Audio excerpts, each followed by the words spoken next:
What if everything unfolding in the Middle East right now, the missiles, the drones, the breached defense systems, the expanding fronts, was actually the opening move in a much larger geopolitical restructuring that the mainstream media has completely failed to frame correctly? Because here is what I want you to notice. While the world's attention has been locked onto the battlefield exchanges between Iran and Israel, something else has been happening simultaneously, something quieter, something that, if the pattern holds, will matter far more to your daily life than any single missile strike.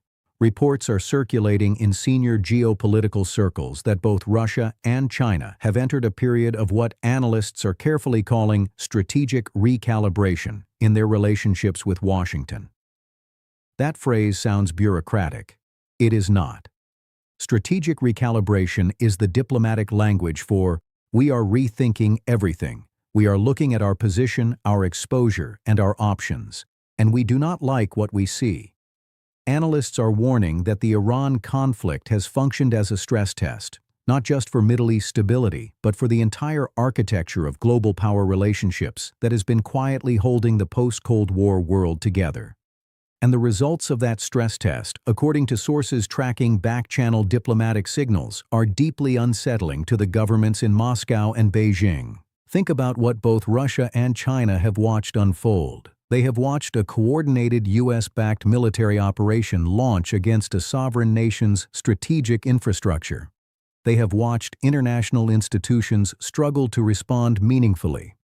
They have watched the rules-based order, the phrase the West uses constantly, bend visibly under the pressure of geopolitical interest. And they have drawn conclusions.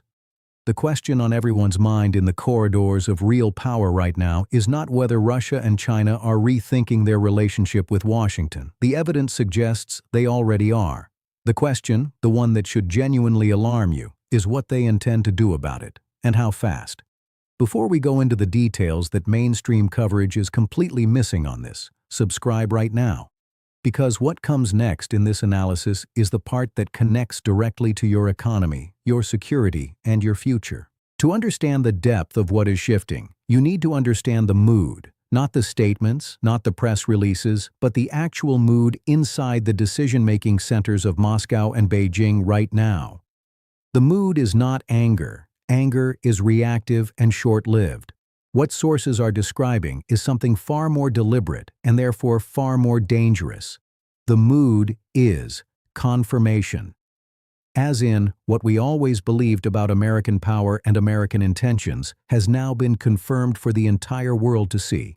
And that confirmation is changing calculations. Here is the tension that sits at the heart of this moment. For years, decades actually, both Russia and China have maintained a careful, complex, and often contradictory relationship with the United States. They compete, they cooperate selectively, they challenge American influence in certain theaters while maintaining economic interdependence in others. It is a relationship built on managed tension, a kind of controlled rivalry that both sides understood and, in their own ways, relied upon. The Iran conflict has introduced something that managed tension cannot easily absorb: clarity. When a conflict of this magnitude unfolds, and when the international response reveals exactly which institutions work, which alliances hold, and which rules actually apply under pressure, it strips away the ambiguity that managed tension depends on. And ambiguity in geopolitics is often the most valuable commodity of all, because ambiguity creates space. Space for negotiation, for back-channel deals, for the kind of quiet diplomacy that prevents crises from becoming catastrophes. What the Iran escalation has done, according to analysts tracking these signals closely, is compress that space significantly. Both Moscow and Beijing are now operating with a much clearer picture of American strategic behavior under pressure. And a clearer picture means recalibrated risk assessments. And recalibrated risk assessments mean changed policies. Here is why this specific moment is genuinely dangerous for everyone involved, including Washington. Russia's position is particularly complex. It is already operating under an extensive Western sanctions architecture. It has already restructured enormous portions of its economy away from dollar dependency. It has already been stress testing alternative financial channels, alternative trade routes, and alternative alliance structures. The Iran conflict, from Moscow's perspective, is not a distant crisis. It is a case study, a live demonstration of exactly the kind of unilateral Western military action that Russia has been building strategic contingencies against for years.